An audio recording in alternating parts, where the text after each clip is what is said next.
चलो जजमान, विदाई का समय निकला जा रहा है। अरे पंडित जी, पहले ऐसे करो, लड़की के पिताजी को यहाँ ले आओ बुला के। अभी ले आया जजमान।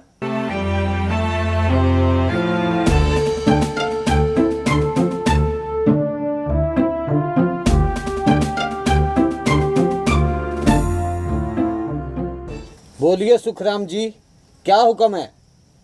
ससुर जी, आप इतने बोले मत बनो। आपको सब पता है कि क्या हुक्म है। मैं कुछ समझा नहीं बेटा, आप क्या कहना चाहते हैं? मैं बताता हूँ पंडू जी। पिताजी आप रुकिए। घी सीधी उंगली से नहीं निकलने वाला, उंगली को टेढ़ा करना पड़ेगा। तो मेरे प्रिय ससुर जी, बात यह है कि आपने शादी से पहले हमसे कुछ शर्तें पूरी करने को कहा था। वो विदाई से पहले आप पूरी कर दो बस। बेटा तू साफ साफ बोल, कहना क्या चाहता है? ससुर जी, आपने हमसे वादा किया था कि दहेज में आप हमें एक गाड़ी, 20 तोला सोना और 10 लाख रुपए नगद दोगे, समझे? अगर आप ये चीज़ें अभी हमें देते हो तो हम आपकी बेटी को अपने घर ले जाएंगे। बेटा ऐसा तो हमने कोई वादा नहीं किया था। इसका मतलब है हम झूठ बोल रहे हैं। चल बेटे, ये शादी नहीं करनी हमें।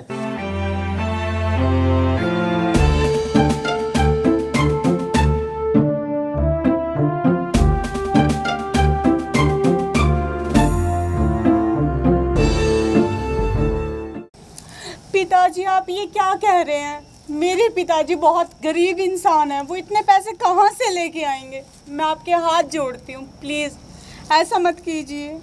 तुझे पता है, मैंने मेरे बेटे की पढ़ाई पर लाखों रुपए खर्च कर रखे हैं। हमें दहेज में वो सब कुछ चाहिए। चल बेटे। आप तो रहम कीजिए जी। मैं आपकी धर्म पत्नी हूँ। आपने मुझसे अग्नि के साथ फेरे लेके अपनी पत्नी बनाया जी। आप मेरे पति हैं, कम से कम आप तो ऐसा मत होने दीजिए। मेरी बात सुन, 7 फेरे लेने से कुछ नहीं होता। हमें तो सिर्फ दहेज चाहिए बस। और तेरे बाप ने शादी से पहले दहेज का वादा ही क्यों किया था, अगर वो पूरा नहीं कर पाया तो?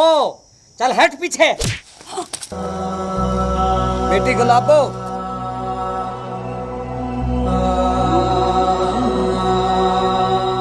आपको तो पिताजी कहते हुए भी मुझे शर्म आती है। क्या कह रहे थे आप कि आपने अपने बेटे की पढ़ाई में लाखों रुपए खर्च किए? अरे आपके इस नालायक बेटे से कहीं ज्यादा पढ़ी लिखी हूं मैं।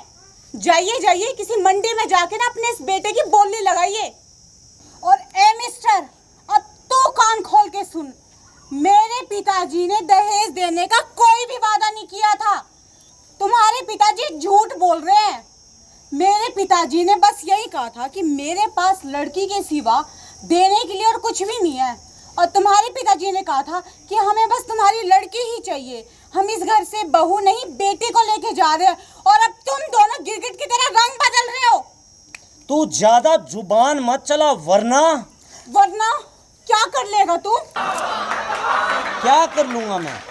सोच सोच, तेरे गांव में जब ये पता चले कि तेरे घर से बारात वापस चली गई है, तेरी शादी टूट गई है और मैंने तुझे ले जाने से मना कर दिया है, तो गांव में तेरी कितनी बेइज्जती होगी। थूकेगा, पूरा गांव तुझ पे थूकेगा।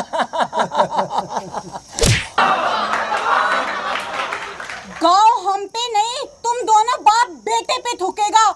बेइज्जती हम लोगों की नहीं, तुम दोनों की होगी। और गांव हम पे नहीं, तुम दोनों पे थूकेगा जब उन्हें ये बात पता चलेगी कि तुम दोनों बाप बेटे दहेज लेने के लालच में जेल की चक्की पीस रहे हो।